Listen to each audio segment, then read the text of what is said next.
they mad, they hide. Thinking the badge is better than having some heart. Okay, look now, look how they run it. They beating white people down just to show us what's coming. Or to show us we nothing. Or to show us we only welcome when singing or balling. Just shut up and dribble.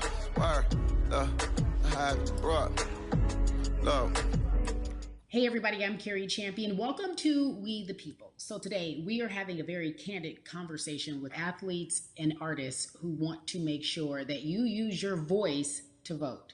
Voting is your voice. So we have so many different issues that have happened in this country. It's really, truly unprecedented time. So I'm looking forward to these conversations. I think you'll be educated as well as entertained, but most importantly, informed. We have morethanavote.org, whenweallvote.org, and fairfight.com. Those resources are imperative as we try to change our future.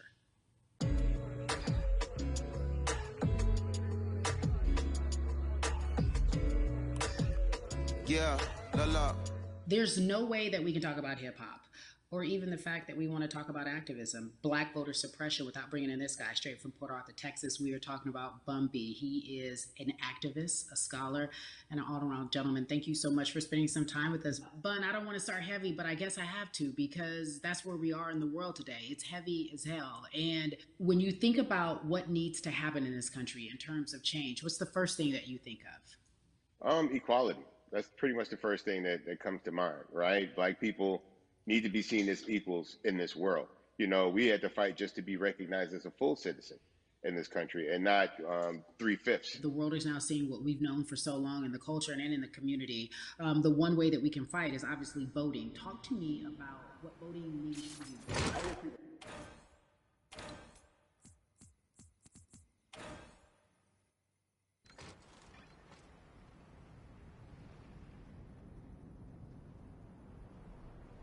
Their vote, and not just on a national level, because a lot of times we only have this conversation every 4 years. People need to be very much involved in their local politics. They need to understand who their elected officials are, where they stand on issues that affect you, and you need to use your vote to either support the ones that care about you and your condition, or to elect people who do. A newer initiative that we're dealing with is educating felons, right? So in the state of Texas, if you're a felon, right, if you've been to jail or to prison, but you're no longer on probation or parole, you have the right to register to vote. Another thing that was just brought to my attention, there's an initiative called Orange, which is happening not just in Houston, but all over the country. If you're in jail currently during pretrial, but you have not been convicted, like you're still in jail waiting for your day in court, you are still eligible to vote. And you said something so key. They work so hard to hope that we stay uninformed, but more importantly, to suppress the Black vote. If you could do one thing with this message that we're trying to send today about how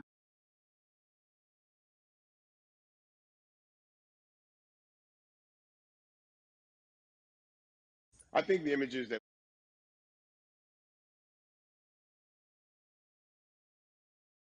people oppressed, we've seen Black people attacked. So every time you look back and you see those old black and white images of people of color being attacked by dogs and people of color being sprayed with hoses, that's what they were fighting for. Back then, they were just fighting for a chance to vote. People like Martin Luther King Jr., people like Malcolm X, these people died to help us be in a position to have the power that we have now, which is to be able to cast a vote and make a decision about the people that have controls over our lives. So, I mean, if you in your own community need a reason to vote, look at a person like George Floyd. If the people in your city are not open to police reform, are not open to having the conversation about defunding the police, are not open to issues concerning economic equality, judicial equality, and racial equality, right? If they're scared to say Black Lives Matter, you have the power to put people in those positions who do believe that Black Lives Matter, who do believe in racial equality, economic equality, judicial equality, That's right. right? That's right. Who see us as human beings. And if the people in your community don't feel that way, vote them out. It's that simple. It's just vote them out. We don't have enough time to sit around and hope that people change their minds. Yeah, Bumpy, you point out something so important. We have the power. And that is in our vote, and that is with our voice, and that's how we use our voice. I think of where we are right now. People say this is a particular moment, but it is a movement. not just a moment, it is a movement. Why, in your opinion, was it George Floyd's death? Why was that the chosen brutality for people to say, oh my God, Black people are still oppressed in this country, and it is not fair? I think it's twofold, Carrie. In so many different encounters between people of color and the police, there simply is no proof of what happened in the interaction. And so what happens is in a court of law, it tends to lean towards the policeman's point of view, right? In this case, we saw very clearly what happened. I think the other thing is due to the fact that everyone was at home, basically, during this time period in relation to the coronavirus, you couldn't avoid it, right? It was on every television station. It was on every social media platform. Everywhere you turn, you were constantly hit upside the head with this message. You see in the interaction that this man did nothing to deserve what happened. That's right. I think so well said, because if you think about it, in the grand scheme of things, it wasn't worth it, and he didn't have to lose his life. I think that you touched on something that a lot of people talk about, and that is now defunding the police. That has been such a huge conversation, but there's so many misconceptions around defunding and dismantling. If you will, educate the audience. All right. So most people, when they hear the term defund the police, they tend to think of, oh, they're going to take away our police department. Nothing could be further from the point. Defunding the police means that in certain communities, even Houston, take for example, we had over $1 billion allocated to our police force. Now, what is that money being used for? Some of that money tends to be allocated towards riot shields, right? Pepper spray, right? That kind of thing. That's only used against the people that fund this budget, right? So why would the people want to supply the police with the means to oppress them? If the police are concerned about the situations in certain communities with a higher crime rate, well, higher crime rates tend to happen in communities where there's not employment opportunities, right? There's not a lot of social services, and people are going to do what they need to do to take care of themselves and their families. When the community has more opportunities for employment, more opportunities for upward mobility, then they tend to be less of a strain on the government. They tend to have a lower crime rate. And because of that, we'll have less need for the police in those communities. You are passionate about so many different things in terms of making sure that we are holding our leaders accountable. Talk to me about some of the other projects that you're working on. Well, right now, obviously, being a part of More Than a Vote is essential. We're dealing with primaries in this country right now. And we just want to educate people. We want to inform people because people are tired, they're angry, they're concerned, and they want information and they want action. And so we want to make sure that we give them the right information and lead them in the right direction. And we thank the people that do not look like us for standing with us right now, because it's very important that people who aren't Black be involved, because if Black people could have gotten rid of racism, we would have done it hundreds of years ago. And so I'm trying to use my voice and my platform just to let people know that if they feel like I do, there's a number of places they can go to enact change in their community. People need to know about how their city council runs. They need to know that they have the ability to speak when city council meets, to let them know that that's not the way that they feel their city needs to be run. Those are not the places that they feel the money of their community needs to be allocated. And Bubby, even a step further, they can run for office in their local community. They can run for positions. Like, people act like they leave it up to somebody else. If you're upset, it's not hard to get on the school board. It's not hard to be a part of the city council. It really isn't. And depending on how small your town is, you could be a mayor. The power is with the people. And we need to just know that that's happening. Absolutely. And it's always been with the people. You know, if you look at Trayvon Martin's mother, Sabrina Fulton, right? She felt that there was a system of racism and a system of oppression that led to her son's death. And so what did she do? She ran for city council and she was elected to city council. Our own former president, 44, Barack Obama, right? Started in the community as an activist, ran for an elected position, became senator, ran for another elected position and became president of the United States. So don't think that you can't make a difference. You know what I'm saying? You don't need a lot of money. You don't need a lot of power. Your voice is enough to make a difference. Amen. I feel like I need to go out and run for something. You gave me a rousing speech there, sir. I'd be remiss if I didn't ask you this. When I talk to my brothers, I have to ask you, as a Black man, how are you doing? Are you okay? I'm good. I'm good. I have a very strong relationship with God, so prayer definitely works for me. I have children and grandchildren who are watching me, who are encouraged by what I do, and they're proud of me right now, you know, and that's really what matters, you know. The change starts at home, you know, so as long as you have a support system that believes in what you're doing and supports you in what you're doing, you have everything you need to go out there and fight the good fight. And for those that don't, there's a community of people here to help you. So you can go to places like morethanavote.org. There are many different places that will encourage you, inform you, and they will put you with groups of people that feel like you, that are ready to take action. So no one has to go about this alone if they want to do it. Yeah, we're stronger together. People have been saying it, but that has much more meaning now that we are in our movement, not just this moment. Bumby, it has been an education, always a pleasure. Thank you so much. I appreciate you. Keep fighting the good fight. Keep up the good fight.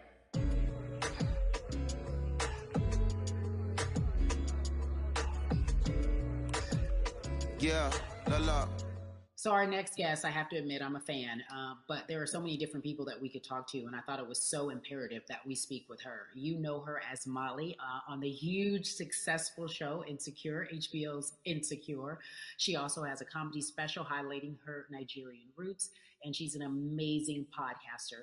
Let's welcome in Yvonne Orji, everyone. You have such a beautiful way of making things funny, giving us our medicine with some candy, right? The humor and the healing. You bring all of that to your space. And right now, as you look across this country and how everyone is so broken and so upset, if it's not social injustice, it's the pandemic, it's depression, it's unemployment, the list goes on and on. How are you doing, quite frankly? You know, I'm rediscovering self in a way that is hard, but necessary, that will lead to ultimate joy. I know it sounds like a lot, but no, I think I personally think that God put all of us on a global timeout. Like we just, America hasn't done as good as other people when it comes to timeouts because everyone else is out playing at recess, and we're still in the principal's office hoping and wishing we can come out. But I think that if we settle into the timeout and really learn the lesson that we're supposed to learn from this season, I think we'll emerge better. We'll learn how to play well with others in more ways than one. And so personally for me, I'm taking this time to learn me in a new way. I feel like I'm being ushered into a new season, and I'm getting still, because sometimes the busy confounds the work that we're supposed to actually be doing. We're busy doing other stuff, but we got work that we need to do on the inside. And I'm leaning into it. I'm like, dang, I thought I was gonna be able to rest like everybody else. And God's like, nah, we got work to do. You know what? And I think that's what everybody is saying about 2020. It's demanding that we be better. And you said it's a global timeout. What do you mean by that? Yeah, it's like everyone sit down, be humble, to quote the great prophet Kendrick Lamar. But like, no, seriously, sit down and let's reevaluate some things. Let us unearth and shake up the things that we have been trying to hide within ourselves, within our nation.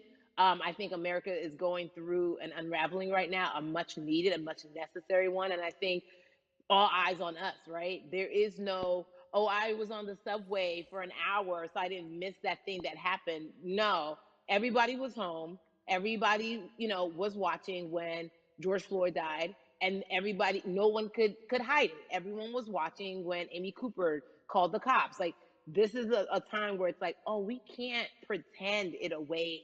We can't excuse it away. No, no, no, no, no. It's a global timeout. Sit down, watch, and let's learn. And globally, it's like, hey, we were going business as usual, but it ain't usual no more. Like that's old. Anytime change occurs, it's very uncomfortable. And so right now we're sitting with we're getting we're getting comfortable with the uncomfortable. The minorities, we've been comfortable with being uncomfortable, because that to me explains just the existence for whatever we want to do, how we break into our careers, how we live our lives, how we find ourselves one of the few or one of the first. And that's a lonely road. When you look at, and when you talk about this global timeout, everybody had to pay attention to Amy Cooper, everyone had to pay attention to George Floyd. How is that helping us as a people, as a country, during our global timeout? I think, well, one, we're not minorities, Carrie. You already know it. It's like these labels that they put on us. It's like the same way of saying like black on black violence. Also, there's no white on white violence. It's branding. Yeah, right. It's all branding. Yeah, you're right. It's like white people kill white people every single day. So no, there is no black on black violence. And if you say black on black violence, well then let's brand white on white violence. Like, I watch Investigation Discovery. Ain't too many of us being featured. So, I just even like, but to answer your question, what does that do? I think what everyone expected is what has happened in the past when the world was still open, right? In that, okay, you had everyone from Trayvon Martin to Castillo to Sandra Bland. You had all of these lives lost, and Black people made some noise. We rioted, we got out in the streets, we started the Black Lives Matter movement, all of those things. And then white people kind of just like, oh, let's give them something. And then it's just like, is it over? It's like Oscars so black. Okay, okay, good. We gave some Oscars. Are we good now? Like, are we even? Mm-hmm. And it's just Mm-hmm. like, oh, no, no, no, no, no. This is not about like a band-aid. It's like, yo, we might have to amputate the leg a little bit, but it's all right because we're gonna by amputating the leg, we're gonna save the body. Yeah. And so I think that's what's happening now. Like, America is realizing like, oh, Black people aren't just making a little bit of noise. Like, the protests are still out. The conversations are still being had. The change is still being demanded. And I think they're seeing, oh, this is not going no way. And no, it's not, because we need systematic change. What a beautiful way to explore what is happening and describe our country. We might have to amputate the leg, but that's to save the body. That's what's happening right now. That's beautiful, Yvonne. And to that end, I have to ask you this, because the way that we do that, we use our voice. And our voice right now in this world, in this country, is our vote. And everyone talks about voting and how important it is, but I feel like more than ever we understand that it's not just about voting every 4 years for the man in office. It's about your local elections. It's about the mayor. It is about the district attorney, the people who have the power to bring charges against police if police brutality is an issue in your community. If you care about your school district, you can run for the school board. I ask this of you, right? Your parents are from Nigeria. You are Nigerian. You talk about that very lovingly. What does voting mean for you? I think voting is power. I remember, I became a naturalized citizen back in the '90s when because I was still a minor. My mom naturalized, and so we were able to do it under her. And just even that power of like, we are American citizens, and all the access that we have by being citizens. One of those accesses and those access to power being voting. It's a big deal. It's a big deal because not only are we do we have the opportunity to be in this country, but now we can be of the country. We can be of the systems. We can be of the rules. We can be of what it actually affords. But I think going back to your earlier comment about just the setup of systems, I think we are done a disservice. Either it's schools or whatever it is, and I'm not putting teachers on blast. I think teachers do a phenomenal job, but for some reason we do not, and give them all the raises. I know too many parents who are like, I might, this child of mine, I do love them, but hey, who where can I drop them off? And I do think that there is a disservice done because, again, when we talk about them, to your point, we talk about every 4 years. It's important to vote for the presidency. We don't realize, like, oh, snap, we actually can vote about, like, how much our libraries get. It's like small things like that, but they make a big difference. When you think of voter suppression in this country, what does it look like for you? It's the systems. When we talk about voter suppression, we also talk about systematic racism, right? It's all the systems that set up, and we've normalized. Okay, maybe your job will give you a half day, or maybe you'll be able to get this luxury. It shouldn't be a luxury. It should be built into the system. It should be built into the fabric of how we vote. But maybe you'll be able to get this luxury in order to enable you to go vote. Think about everything disenfranchised, marginalized Black person has to endure in a day. So in a day, you need to get to work. If something happens to your car, if something happens to your child care, if something happens to, there's so many factors along the way that can send you into a tailspin as an American. And then you add on as a person of color. If you're just trying to get to vote and you already have to go through all of these hurdles and hoops in your everyday life, imagine the one day when your voice really is supposed to matter the most in this country. But then you also see all the times that you tried to have your voice matter, and then it's been shut down, repressed, told it doesn't matter. And then you're kind of like, what's the point? How do we keep hope though? If I'm watching this right now, I want to, how do we as a people stay hopeful? How do we believe in the promise that these quote unquote forefathers have given us? Because have you met black people? By default, like hope is infused in our DNA. Like you know, like by like if we haven't been broken now through, be it through You're right. slavery, through Give it to me. Give capitalism, it to me. through Give it to me. colonization, through Yeah, segregation, you're right. through I mean, listen, black the history of black people in this country is at one point we were 3/5 the people. Mm-hmm. That's it. At one, That was a written law. And look at us now. We are whole. We are black girl magic. We are black boy joy. We are, you know what I'm saying? mm-hmm. What I think about in terms of giving us hope, right?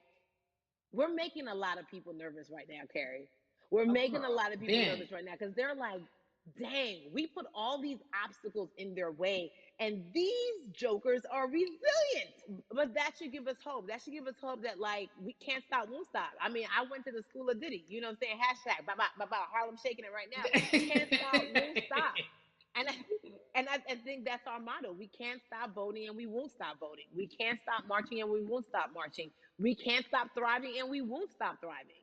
to that end, because you led me directly there, I've been asking everyone who's appeared on this platform, what does activism? We had an idea. Yes, it is marching. Yes, it Yeah. is protesting. Yes, it is speaking out against things that we feel are not right or unjust. But talk to me about what activism looks like for Yvonne Orji. Listen, activism, I think the beauty of activism is that it has many faces, right? You're going to have the people on the front lines. Like, you know what?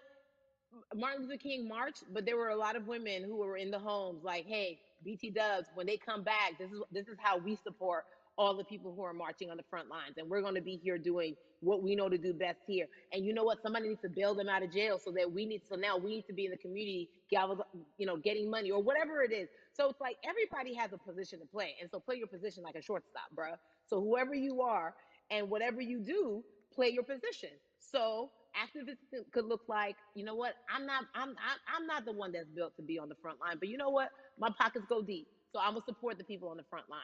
I'm a comedian. Black joy is a form of activism.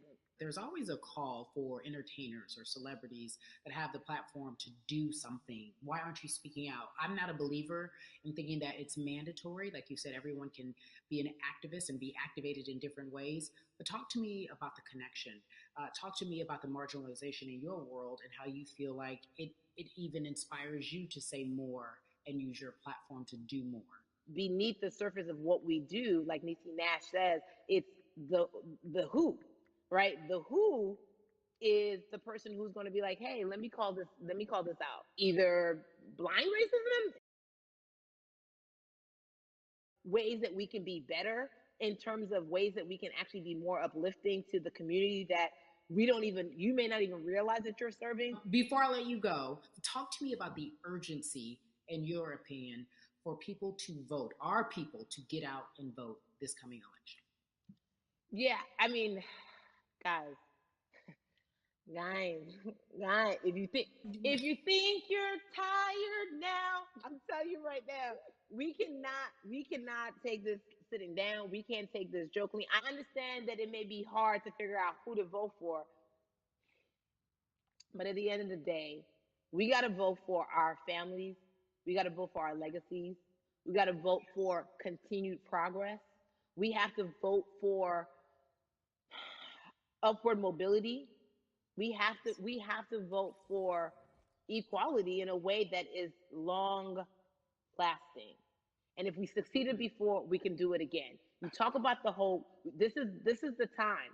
This is not the time to give up. This is not the time to pretend a way that we haven't made progress. We have. There's still much more to be done. And you know what? We might have to get to a point where we pass the baton to our children and our children's children, but we still have work to do now for that generation. Von Orgy, you are everything. You are Molly, but you are not Molly. But I love you so much as Molly on HBO's Insecure. You are an amazing podcaster, Jesus and Joloff. Shout out to Lovey. And then we also have movies like you, the world. You're a model, a cover model. Also, wait, don't let me forget your hugely successful stand-up comedy special on HBO. Girl, I mean, you doing it all, and I am so grateful.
Level and there's new, it's to the point now where you can't, first of all, you can't not say anything. Second of all, though, I just think saying something isn't enough anymore. I think, if you have the ability to put money back into a culture that you're financially benefiting from, you have the ability to, you should.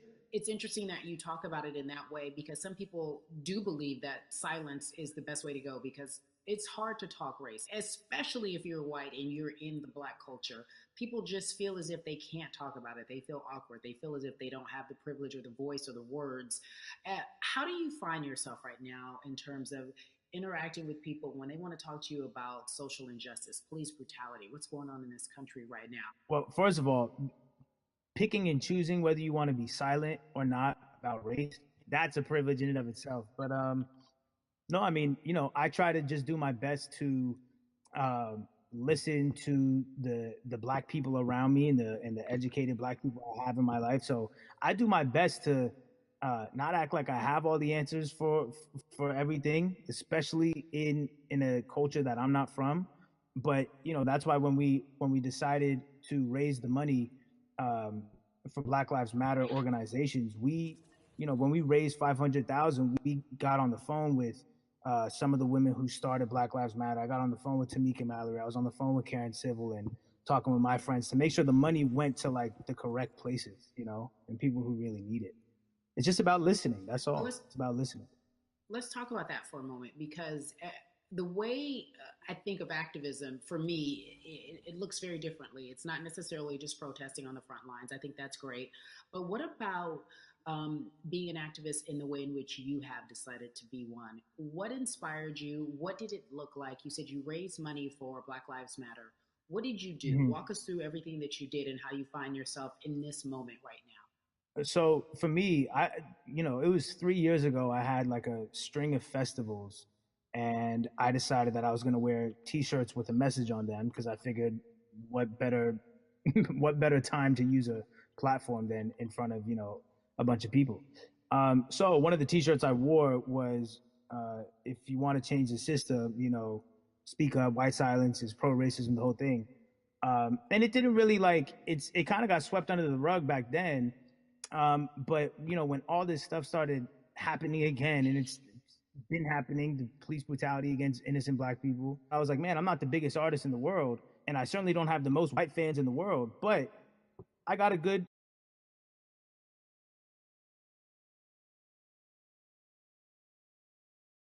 And I've always been outspoken anyway, and so how am I going to be in Black culture and not be outspoken about racism? And then I got to ask you this, because you're in the crux of that beautiful Black city where there are so many wonderful Black leaders, home of so much great music and things that speak to our culture right now.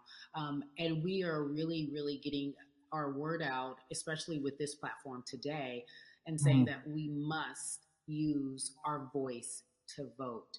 Talk to me about what the importance of voting for you in this upcoming election. Yeah, so full transparency, I had never voted before, ever. And because, I was one of those people who was like, my vote doesn't matter. And, I don't know, maybe it's because I was younger, maybe it's because I really thought that, or I don't know, but I just think that it's got to, now this is a bit of a privilege to say it's got to a breaking point for me, because obviously it's been past the breaking point for Black people. But I think that as a whole, the young people need to get out and vote, because we're the ones that never show up. You know what I mean? We never show up to vote, but we're the future. So it's like, look, we got to go out there and vote, and then whatever happens, but at least we did our part. You got to do your part. You're very candid in saying that you just decided to vote. And I think there's a beautiful irony in the fact that you have your fans saying, because of you, I'm voting. Right. And there's something beautiful about that. But I want to know why now for you. Why in this moment is it important for you to vote? And what hit your spirit to say, yes, this is the time to do it? Honestly, because I think that George Floyd really woke up a lot of people who, including myself, who I was vocal and outspoken about racism. I put it in my lyrics. I put it on T-shirts. I would talk about it in interviews. Like, I was vocal about it. But that video in that moment, I think me, along with a lot of other people, just kind of was like, all right, like, words are simply not enough anymore. We got to do something, whether it's raising money, whether it's voting, or all the above. Like, we got to do something, and I'm ashamed that it took that for me to be like, I need to raise money and I need to vote. It's a shame. And I don't know, I guess it snapped a bunch of people out of it, and even if you were vocal and whatnot, it's time to actually put your money where your mouth is. It's time to go vote. It's time to just stop talking about it and be about it, and it's been time for that. But like I said, I'm ashamed that it took me this long to actually really, really be about it, but I'm here now.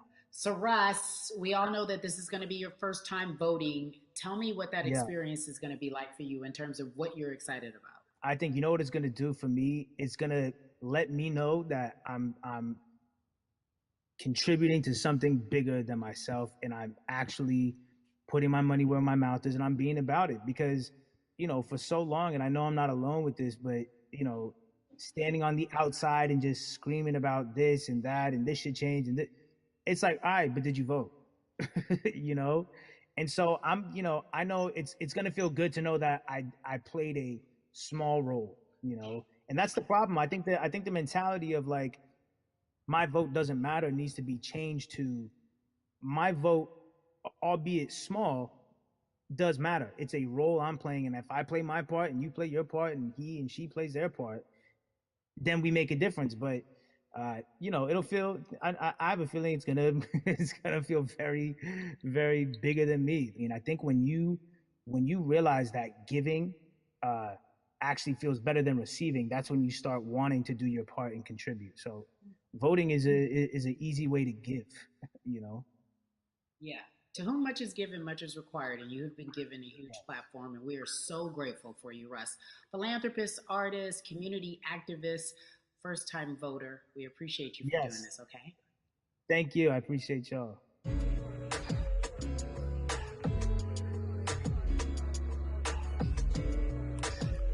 Yeah, la la.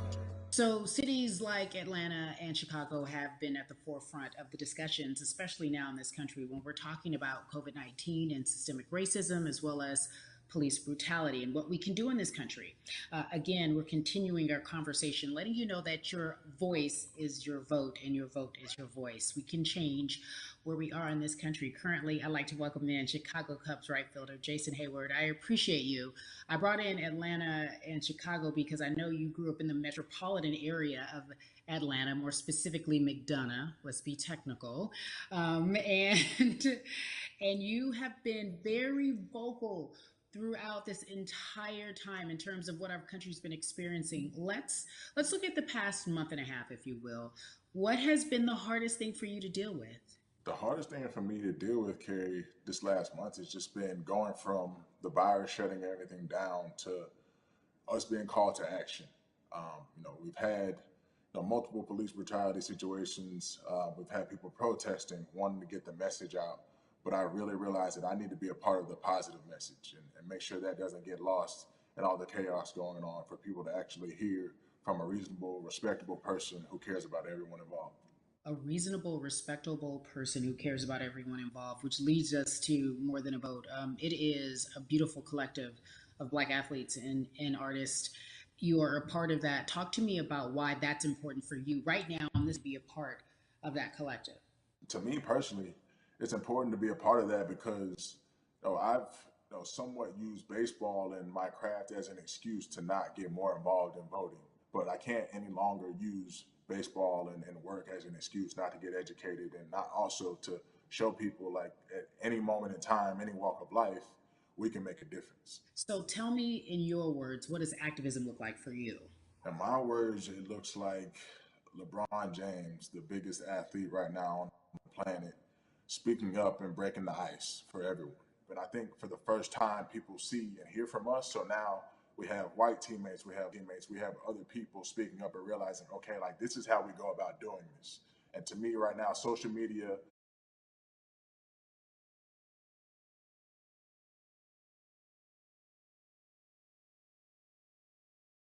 That it's tough for Black players specifically in Major League Baseball to talk about how they feel. Adam Jones did it in a very eloquent way early on, but there are very few that are vocal. You said you all were afraid. Why use that word, and why were you afraid? you was afraid because in 2019, there were 68 of us total. And there are 38 teams. There's 25-man roster on each team. There's a 40-man roster, which is on each team as well. And there aren't many of us. So we're outnumbered in that sense, but not always in a negative way when it comes to our teammates and our clubhouses. But to get to this point, you have to move a certain way. You got to be careful what you say. You can't ruffle feathers.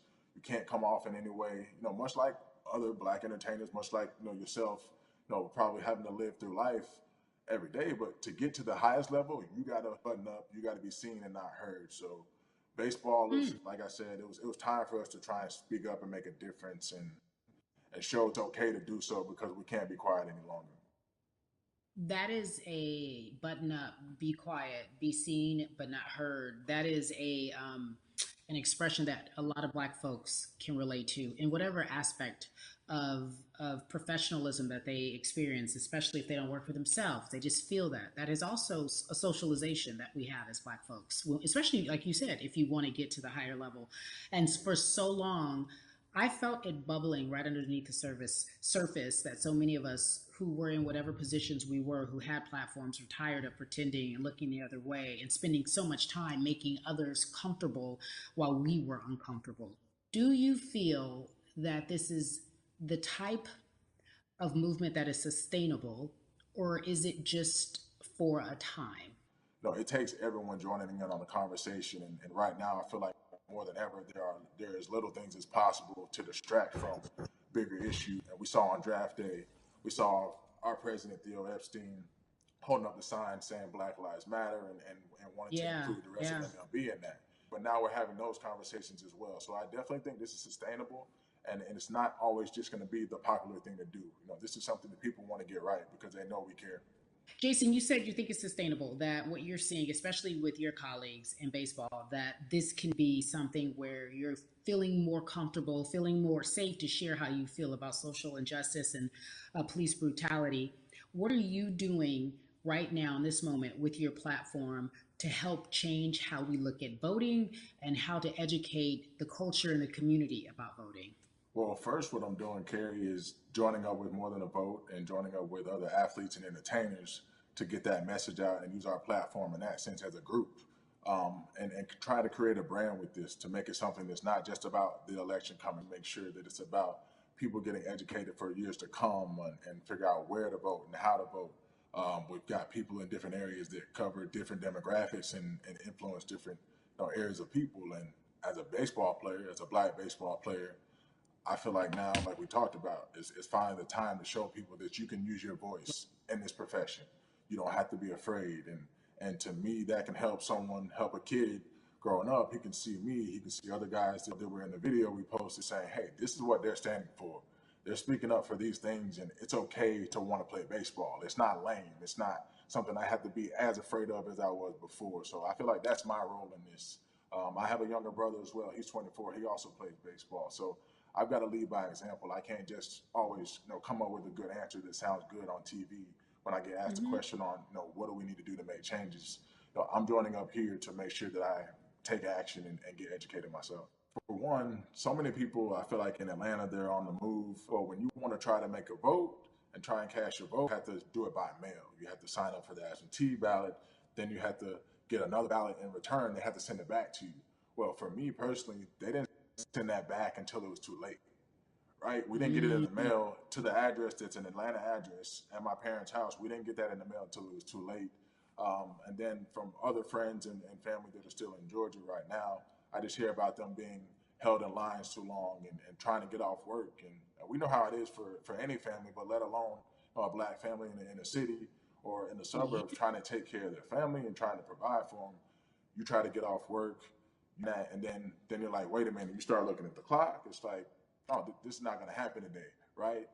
And so I saw, Mayor Keisha Bottoms, reach out via social media to people and say, hey, I'm going to address these issues right now. I need y'all to stay in line to cast your votes. Keep hanging in there. So to me in Georgia, that's what that looks like.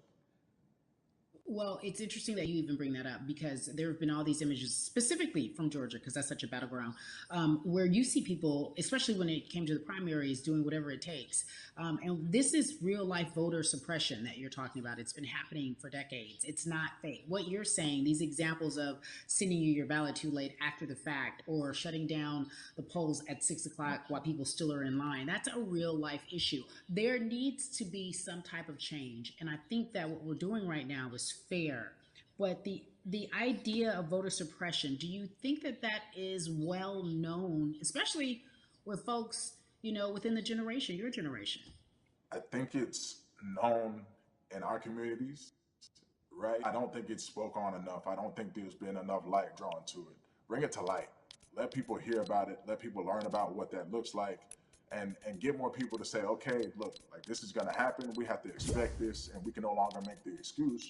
We can't say they didn't warn us. Jason, everybody knows, or it feels as if everyone knows, that the time is now. America's paying attention to us. We have their eyes, we have their ears. If you look toward the future, what are you most excited about in terms of seeing a change? I'm excited about how fast the word is traveling. The word is being spread right now. The biggest athletes, the biggest icons, biggest entertainers are doing their part, but I'm also seeing people out there on the streets doing their part. When so many things got lost, could have very easily got in the commotion when it came to protests, and you saw rioting, you saw looting. People still stood their ground, and people still went out there and said, "Look, we're doing this for the right reasons. We're going to come together. We're going to use drones. We're going to use social medias." I feel like this is a new wave of getting things done the right way and just spreading the message. You're right about that. And you're right. People are spreading the word unapologetically. We out here. We doubling down. Thank you so much. I appreciate you. Right.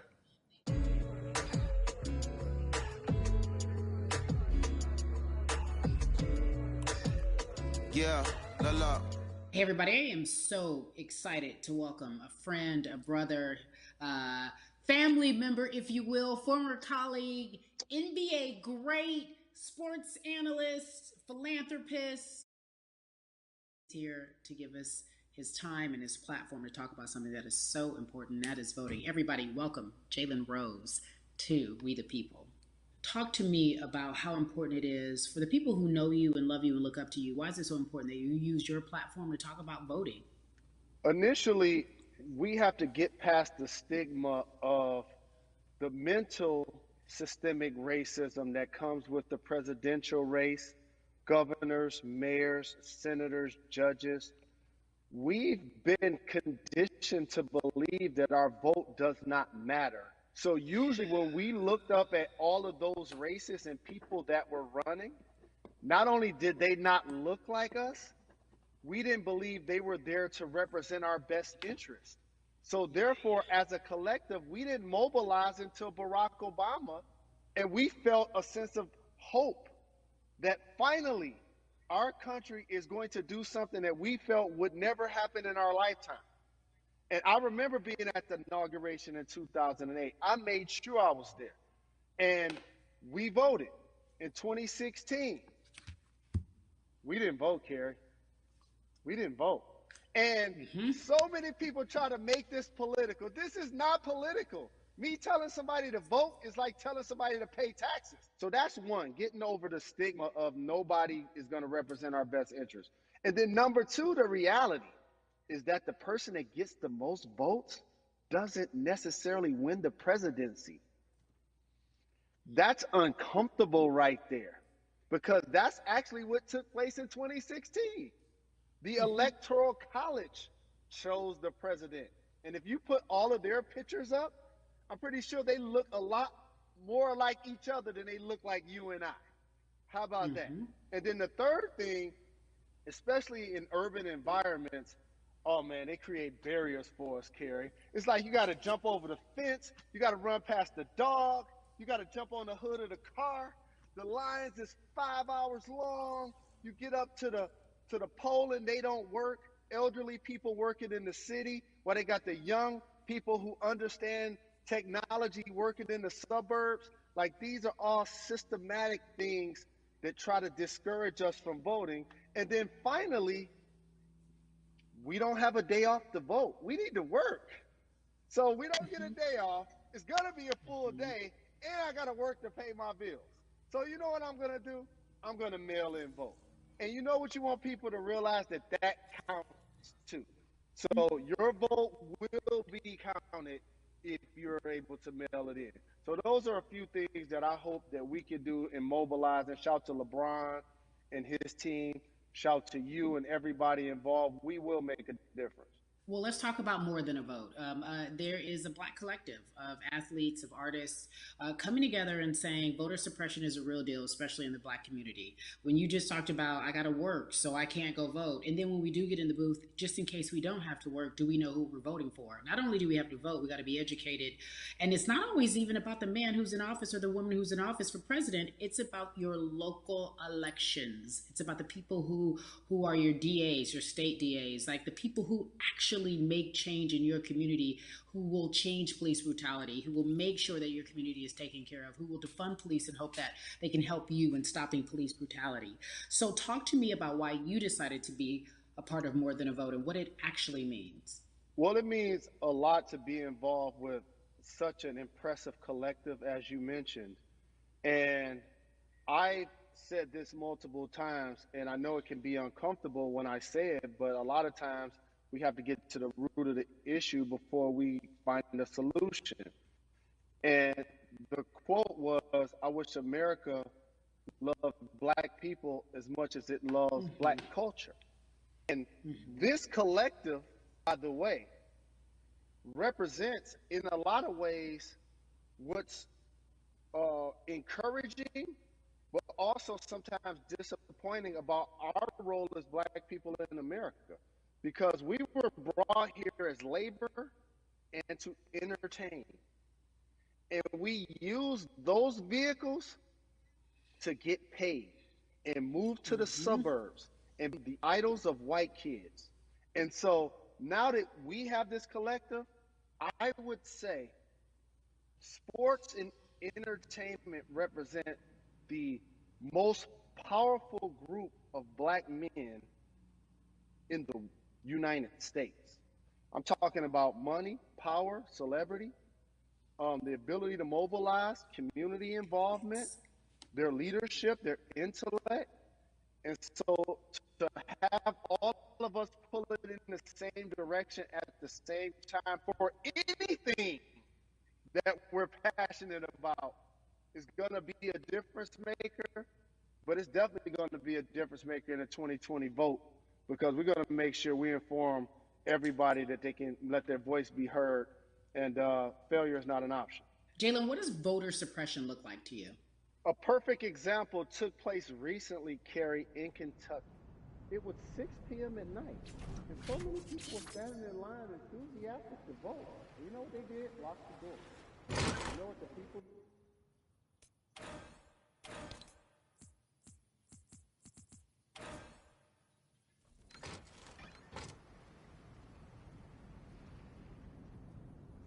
And allowed those people to vote. So do not be discouraged. These barriers show you that it matters, and we're here to help you break through them. The same thing with our platforms and voices, Carrie, because you know what's going to happen. At some point, Breonna Taylor is not going to be trending anymore. People are not going to be protesting anymore.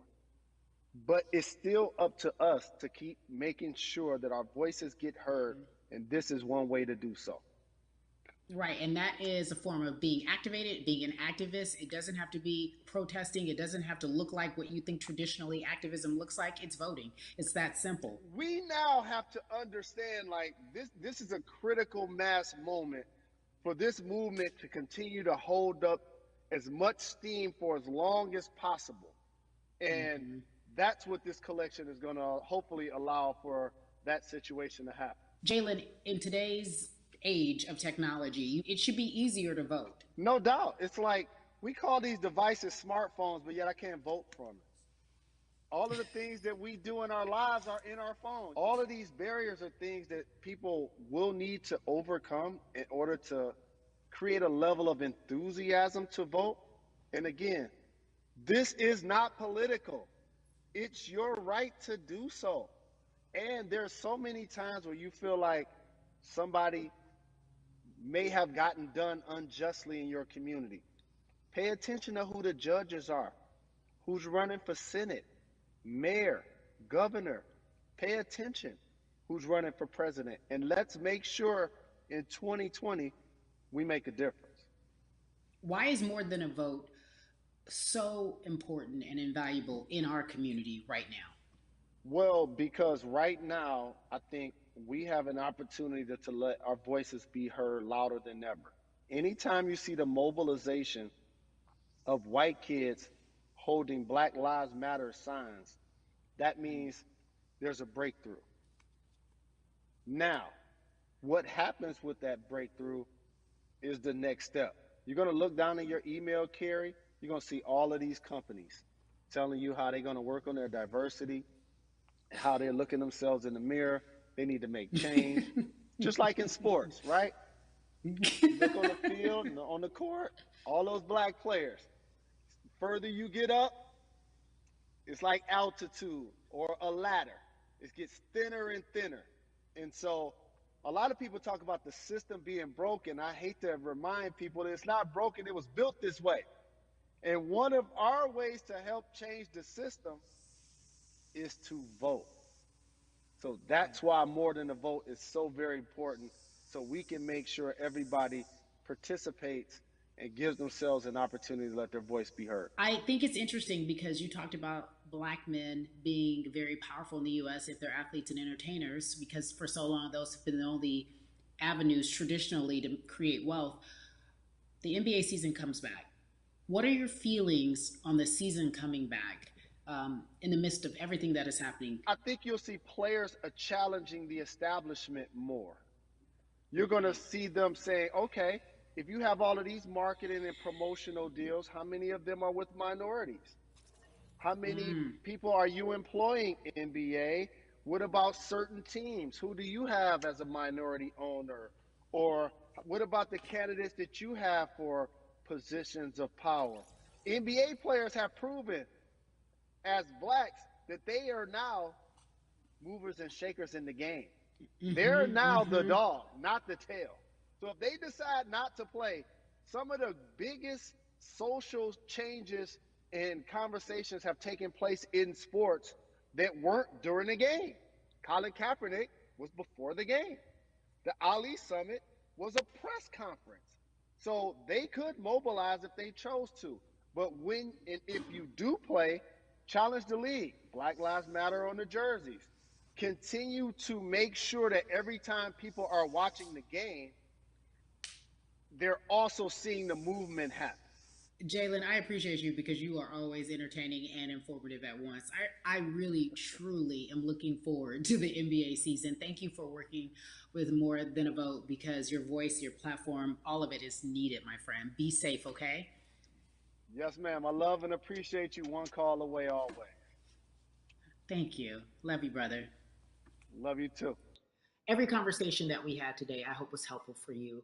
I am so grateful to everyone who came on with me to talk about what's going on in our culture and how we need to change. Huge shout out to Jalen Rose, Bun B, Jason Hayward, Yvonne Orgy, and Russ. Their words were inspiring, but also important and invaluable. I hope your phone is full with all the information that we've been able to place in front of you. Again, you need to check out these resources because they are so important because we want you to vote. That is your voice. It is important.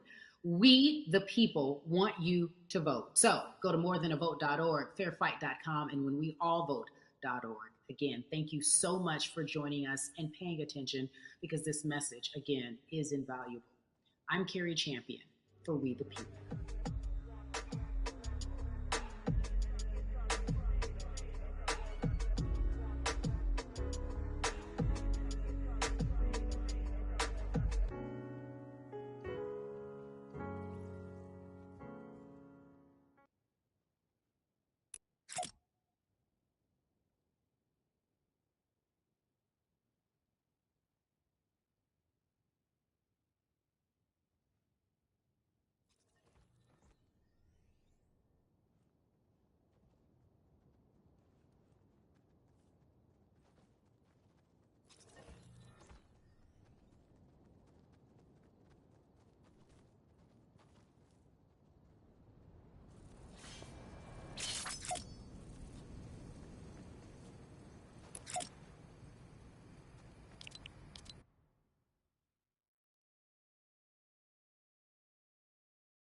Oh shit. Man, that was so inspirational. What? Was you here watching it? We the people. Thank you for watching it. Okay, thank you. Anyways, was you here watching it with me? With us? I was live streaming it the whole time.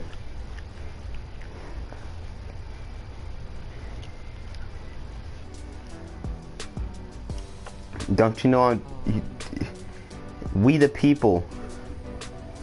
I didn't see it. It's over now. I just watched the whole thing. Oh, what was it about? It's about, look at it's We the People X vote, then X more than a vote. Black people, black, okay. I think it's like one white person, I don't know.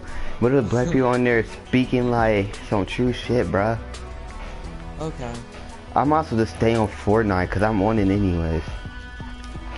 Oh, I'm about to switch over to another game. I'm sorry, but well, that sucks. If you're about to switch over, then I'm about to switch over. Oh, okay. That sucks. I'm probably going freaking Apex, bro. I don't. Maybe. I'll play a game. Maybe I'll play a squad match with myself, even though I have no friends to play with. So you know Sneaky Frodo? Huh? You know Sneaky Frodo? Sneaky Frodo? Snooky Frodo? Yeah, why? Yeah, she's on a trip, so she won't be talking. Yeah, so she's not playing for a while, I know. Yeah. You still have to tell me what your YouTube is, because I can't find it. Damn! I got my phone back anyways. Do you have Instagram? Yeah. Holy shit, what's your Instagram? I can tell you through Instagram. Okay, it's I'm_Kevin7369. Yes. I'm _Kevin361728. Alright. 3619. No, 7369. Oh, 7654. Yeah, 766678. 63. I'm Kevin 6763. Right? No, it's 7369. 7669. Alright. 73. Oh my god. Okay. Well, 7584. I just sent you a follow. okay. Can you play a little bit of Fortnite matches with me, bro? Please. I don't play. At least, because I did not want to get Okay, be a waste. One. 2. Fuck it, you might as well just leave. You said 1, then you went up to 2. You might as well just leave. I'm sorry, I have to play with my other friends. So, but you haven't played with me, so what's the point? Ugh, fine, 3.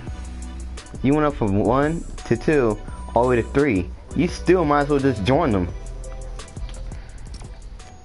I'm not doing it. You went from 3 to 5. How did that make sense? You still might as well just join them. Fine, anyway, how about until we win? If that ever gonna be happening, I don't think we ever gonna get win. Okay, let me send it to you real quick. Or I can just send you my live stream. Doesn't matter.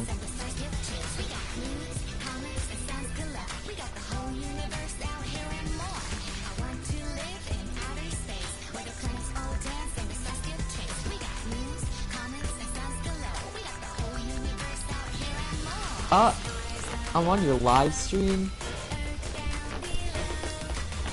Okay, I'm gonna subscribe. Your live stream? Okay, I'm gonna subscribe. Your live stream? Okay, I'm gonna subscribe. You should say something. You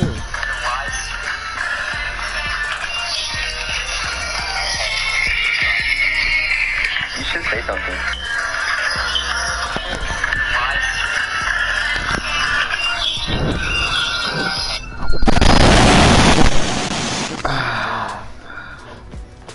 I'm smoking weed, bro.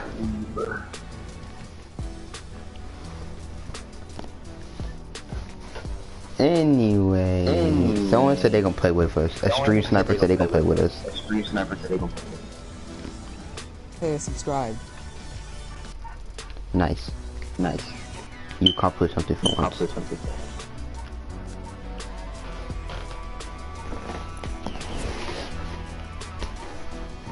Hey, ready up. Someone said they're gonna join us. Oh, okay.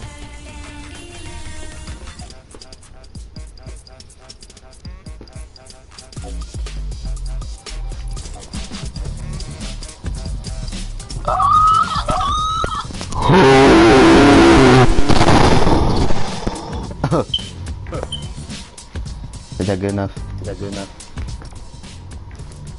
Was that loud enough? Okay, we can get the stream sniper in this party real quick, then we can play. Alright?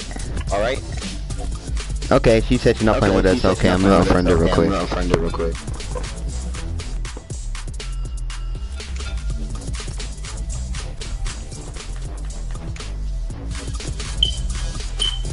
Remove. Sure.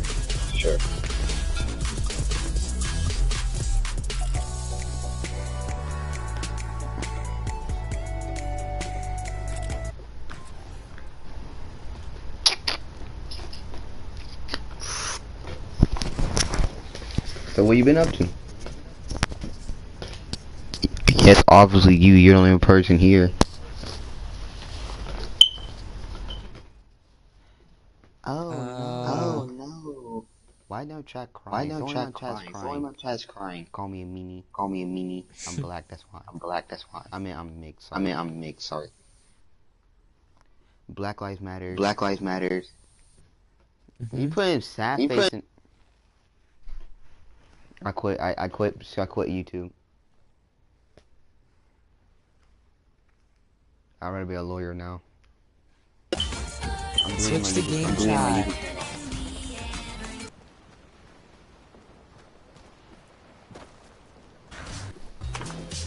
Blur.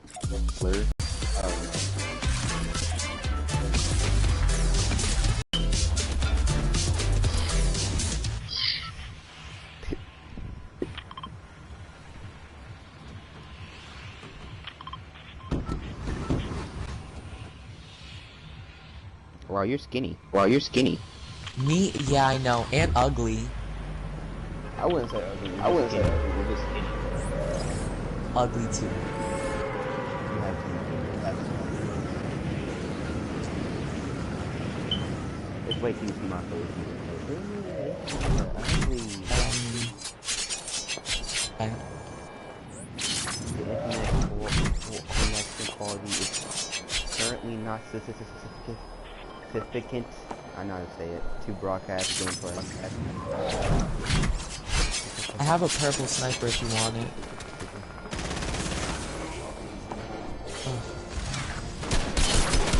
I'm about to die, I know it. There's no way I'm living. I haven't played Fortnite in so long. Yeah.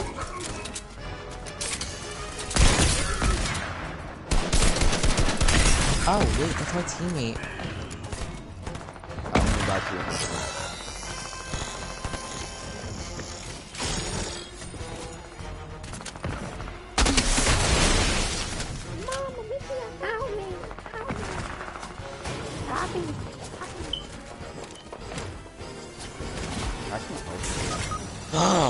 Oh.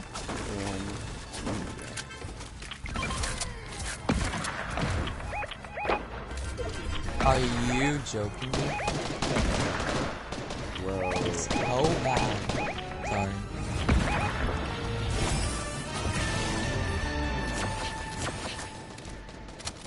I'm gonna pickaxe this girl. Come on.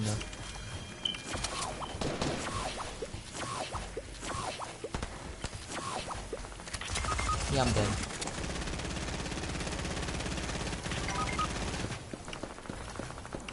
Why you up there fighting? I'm up there healing. So cool.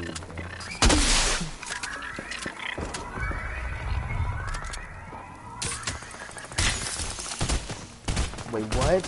You got C.O. What's her name? How does he got Siona's helmet? Is it a challenge out right now? There's challenges? I don't know, cause he got Siona's helmet. That person has Siona helmet. I'm gonna have to look that up. Okay.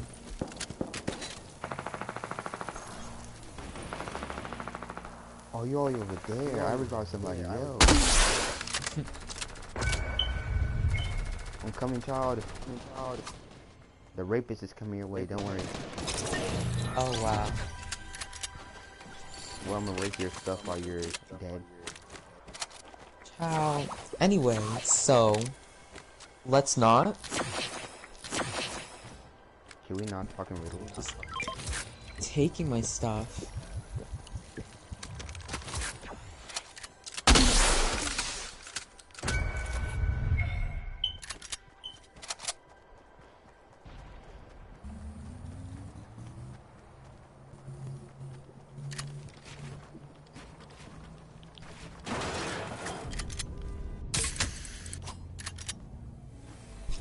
Thank you, teammate. Or actually, everyone. I'm dead again.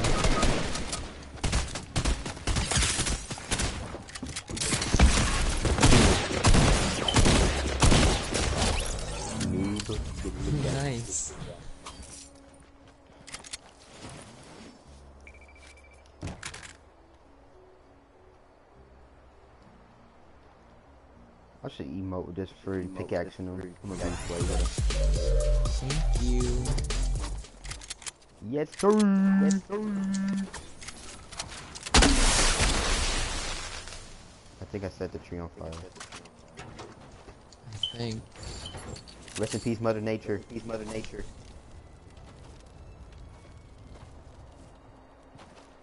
I like how you healing in between fires.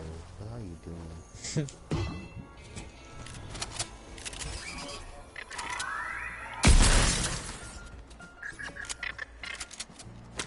Somebody has the key. There's it is.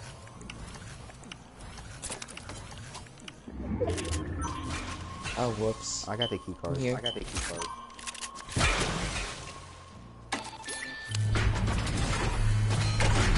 Beat the door over. You gotta beat it. Smack it. Smack it. You gotta smack it. No, he feels no emotion. I'm trying to pet you, but you won't let me. No, you're not. You're trying to pet my owl. It's a different. My owl. You're trying to pet my owl.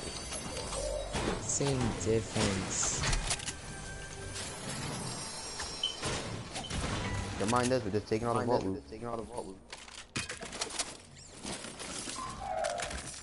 Okay. He's really sexual touching my. Nobody's sexually touching my owl. I am not. You sexually touch my owl, bro. You sexually touch my minis too. You mean my minis if I sexually touch you? Why you throwing to me like my dog? Are you joking? Remember, no one ever sexually touched my minis. Such a snowflake. Haters can hate, but I can't really make a mistake. Oh. Oh look, I got more minis. Fuck your fucking minis you have. I got more.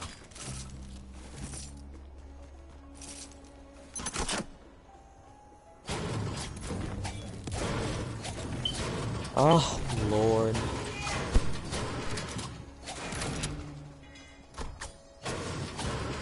Okay, anyway. Huh?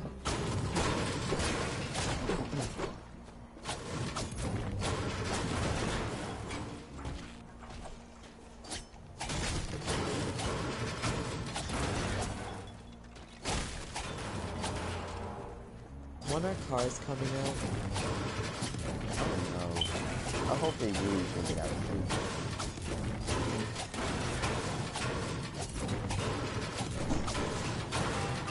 Hopefully in the next update. Yeah.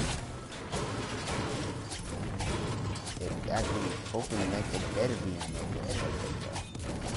It should be.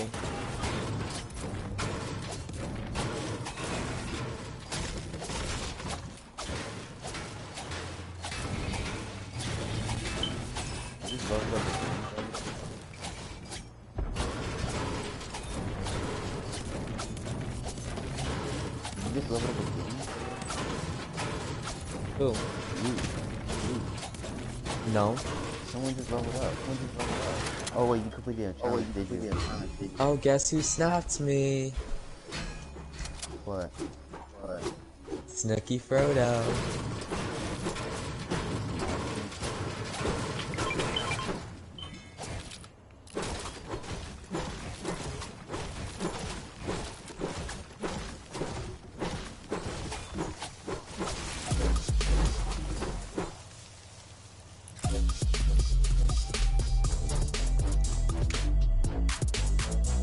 I'm gonna get sniped.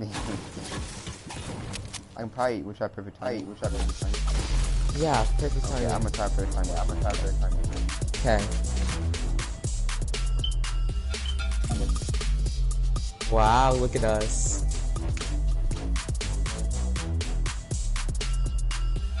Hold on. No, stop. Give me time. You're right here. What? You're right here. Give me time. We're gonna do the emote again. Beside me. Oh, okay. Right there. Okay, watch. Okay.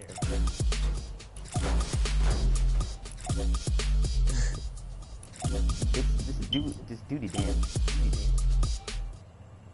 No, stop. Just do it. Me? Yes, you do dance. I'll match it up.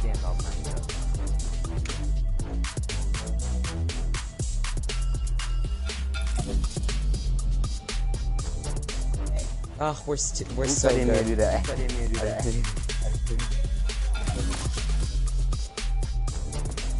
Look at us. We're so good. Yes, sir. We're sweat.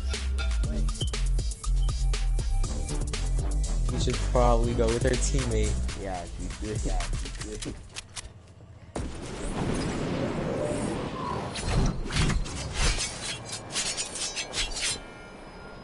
You have that glider? Tier 100. That's such a cool glider.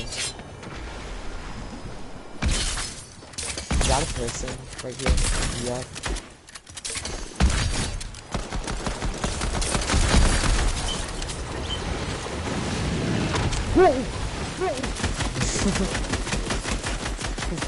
Yo, they tied on me, bro.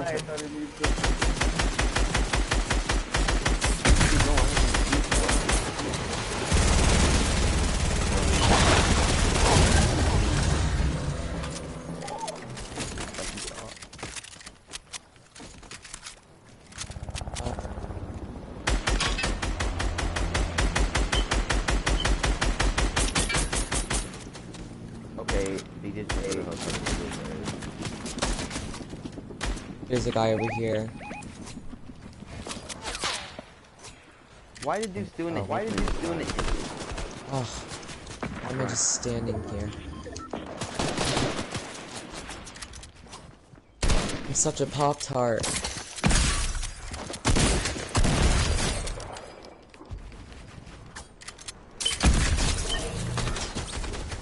Hit this bitch for 40, 50. I'm taking a big pot. Oh, I can't somebody fear me. Are you joking? Damn it! Help me on me! Help me! Get over here! Get over here! Hold on, I'm coming! I'm literally coming right now. Okay. Well, anyway. You said I was literally coming right now. Being like, well, anyway. Like something's all good. What? I was coming, but then our teammate helped, so I didn't need to come. My teammate was a real hero here. Hold on. No, don't eat that. Don't eat that. Until I already ate it. There was 3 of them. Are you joking me? It was Are 3 of them. you joking me? Fine, I'll hold this. Is that players? No, it's Marauders.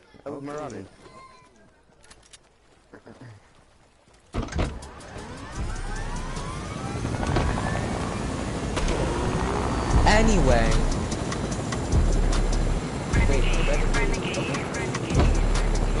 Mama gay.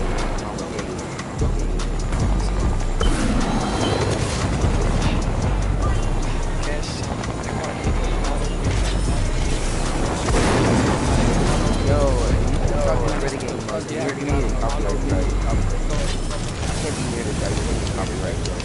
No! Okay. Here, you need this.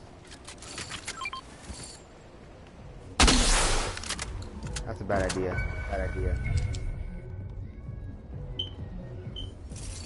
Thank you. I knew it was a bad idea.